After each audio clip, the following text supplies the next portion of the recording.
What's up guys, Nathan here. In today's video, I wanted to give you a quick update about my league starter and my just league start situation in general, and I want to talk about a few other things including slams, two-handers, harvest crafting, and just all that good stuff that we've been experiencing for the past couple days.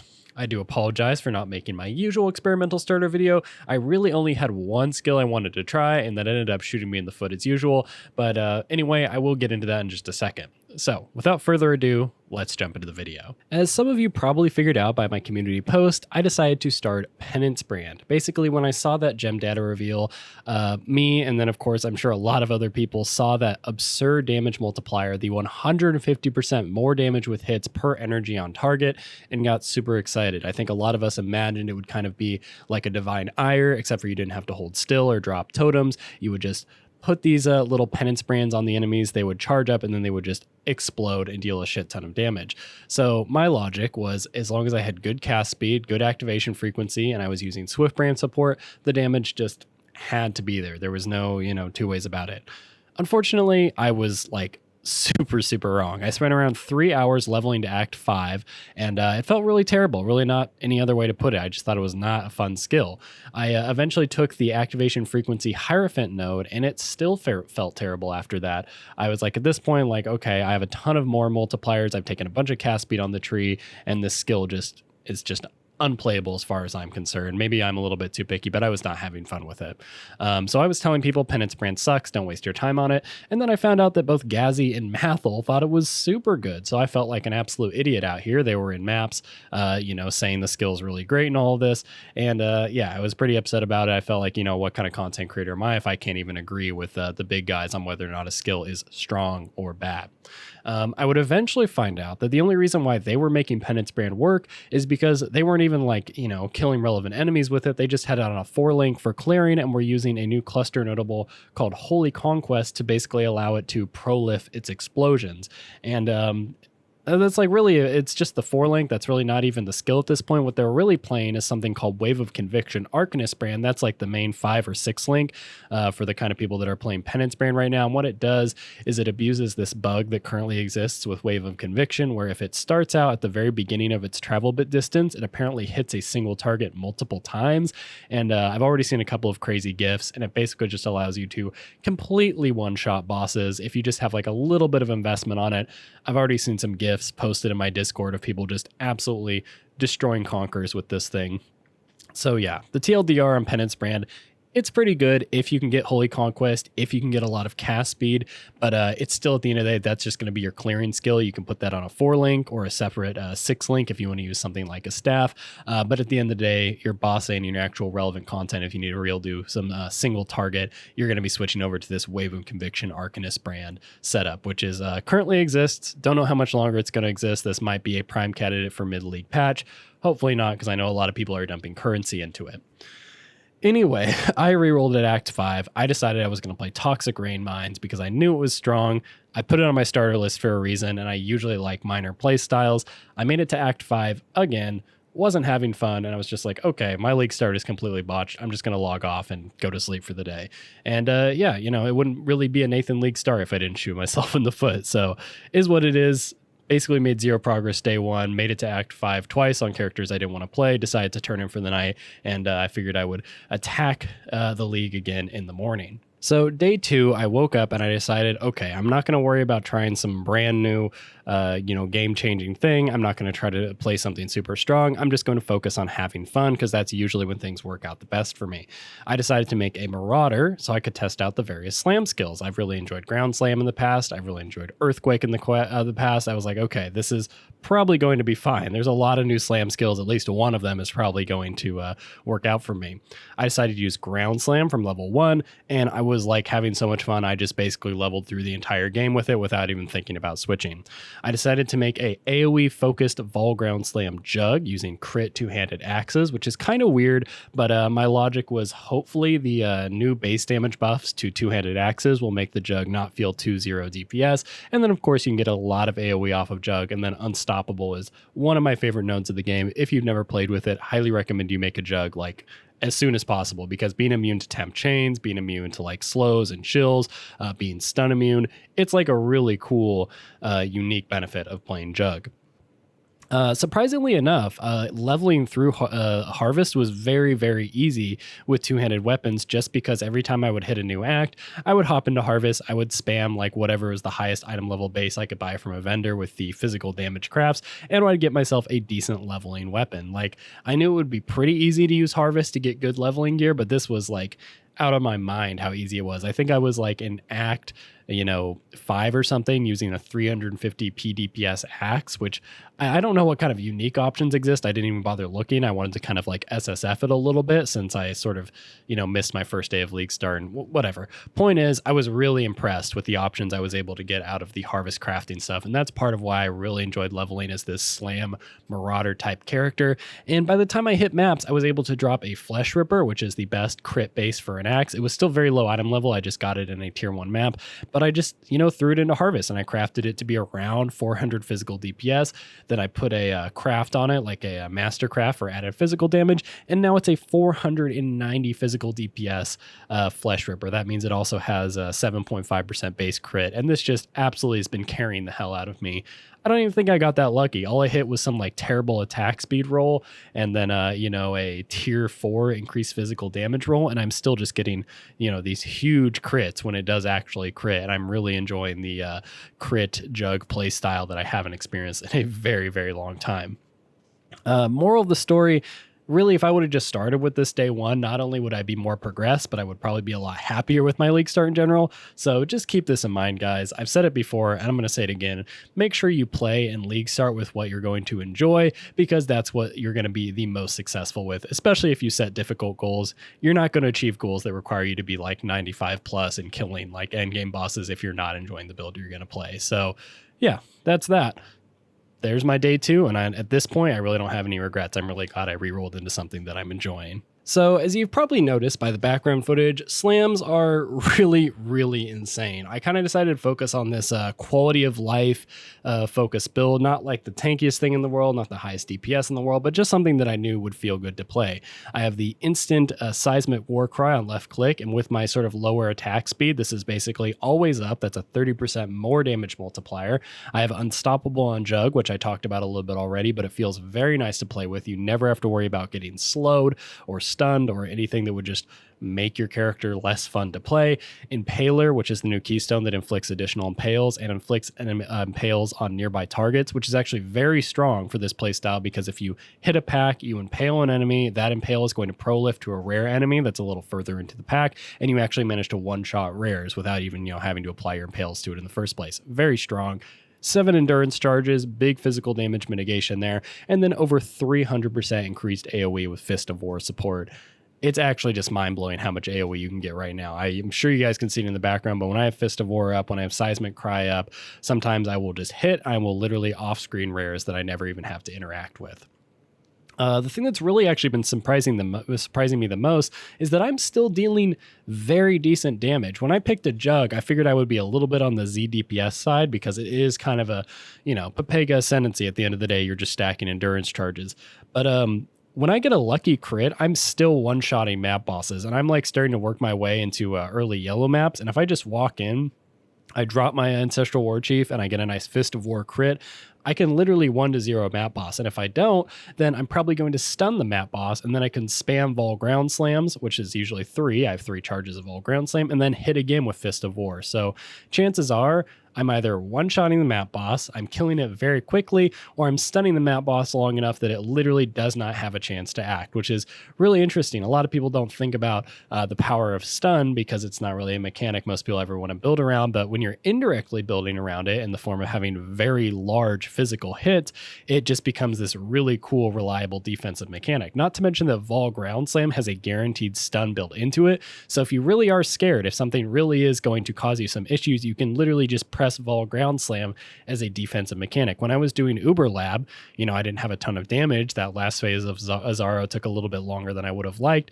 He goes for his Divine Slash. I don't feel like I can dodge in time. I just press Vol Ground Slam, and he's just he's just stunned. He literally can't act for like 2 seconds. And that's, a surprisingly cool thing you can do with Vol Ground Slam. That's like been a thing for a very long time. But because of Fist of War, you also have like good damage now and good AoE as well. So basically taking the benefits that Vol Ground Slam has always had and translating it to something that's a little bit more sleek and modern and compatible with, current Path of Exile. Another cool thing about Vol Ground Slam versus Ground Slam, and this is something you're not going to see with other slam skills except for Earthquake, I think is the only exception here, is that when you hit the ground with your Fist of War, there's going to be about a 1 second layover before you can use Fist of War again. I think the exact number is like 1.8 seconds, but you're not going to be able to constantly get those Fist of War procs. But what you can do, because Vol Ground Slam only has a 2-second soul gain prevention time, as well as can store up to 3 uses, is you can actually hit the ground, get a Fist of War proc, move, just take a couple steps, hit the ground with a Vol Ground Slam, then take a couple steps, and then Fist of War is up again. So if you get into this groove of basically 1, 2, 1, 2, you're always going to have huge AoE and you're always going to have huge damage. There's never like an inconsistent like downtime. You never have to worry about those big buffs falling off. You're always going to be able to get a huge hit on the ground. The only time this gets a little bit dicey, I've noticed, is if you're doing delirious maps and you manage to get the delirium up a little bit high, things take a little bit too long to die, and then suddenly you're clicking a little bit more than you'd like and it messes up your rhythm. But as per the case in most builds in Path of Exile, this is something that can easily be solved just by investing more and getting more damage into the build. Speaking of damage, Path of Building just updated to have a compatibility with some of the new goodies that I'm using in this build, and it says I only have around 260k DPS. I think this is technically right if I'm literally holding still and auto attacking, but this is not counting for Seismic Cry. This is not counting for the Vol and Fist of War alternating, so it feels like so much more. And even if it was just 260k, you can easily breeze through 200 white maps with 260k DPS, especially considering the only thing that I've bought for this build is a Lion's Roar. That cost me 20C. That was like literally my entire currency tab at the time. But yeah, that's literally been the only investment I've made in this build. Everything else is random rares that I picked up, just crafting stuff on with the crafting bench. Of course, crafting my axe that I'm really happy with, that I use through harvest crafting. You can really do a lot with this SSF, borderline SSF, not actual SSF. Obviously, I traded for the Lion's Roar playstyle. So yeah, slams are really strong and slams are really fun. And I'm probably going to keep playing this build until I at least get my first Cyrus kill. I'd like to play it for longer, but just being realistic with myself, it's very rare for me to actually play a build past like the 92, 93, 94 point. But yeah, I'm going to make sure I at least get my first Cyrus kill with this guy because I think it's going to be really fun to be able to build up my Vol Ground Slam charges. He goes to say die, and I say, no, you're stunned. So that would be really cool. I hope he's not unwavering. I haven't double checked that. I think he's stunnable, hopefully. Anyway, I'm really excited to see what people do with investment as well, because this is still never going to be a super high DPS build. Even with like maximum investment, I doubt I'm going to be breaking like the 3-4 million DPS mark, but we're going to see some insane damage come out of like Zerkers and Slayers this league. Like, I wouldn't be surprised if in a few weeks we get some like, I don't know, some seismic intimidating crazy, Zerker build that just goes in and literally presses left click and one-shots Shaper 100 to 0, because the amount of multipliers we have on that single hit damage now is just nutty, and I can't wait to see what people do with it. So before I wrap this video up, I want to talk about one more thing, and that is my experience with Harvest. I think a lot of people are having mixed feelings on the league, and I just wanted to throw my hat into the ring and let you guys know what I think. First of all, just from a, pure baseline noob level, I think Harvest is amazing. The tier 1 seed crafts, if you even have like the tiniest like inkling or interest to craft at all, even just for your own gear, which is what I was doing, the tier 1 crafts are absurdly strong, especially for, progressing these characters like my Jug, who really needed that nice two-hander every couple of acts. The tier 1 seed crafts, you just slap in a base of your choice, make sure you quality it up, you spam the Reforge physical craft, and you're going to get yourself a decent weapon. There's also, the one that gives you life gear, very easy to just spam yourself up a high life helmet or chest, what have you. And I think it's really great. I'm really happy with the tier 1 seed crafts. Honestly, if it was just the tier 1 seed crafts and maybe they just diversified the amount of options we had, like giving us access to different elements, giving us access to minions, different elements already exist, but you know what I mean, just more categories of crafts, then the tier 1 crafts would be alone just enough to get me excited and super happy with this league. But then it's kind of when I decided to move into the middling levels of interaction with the league, where I wasn't really sure how I felt about it. I made my first tier 2 seeds. I actually did this before I got to maps.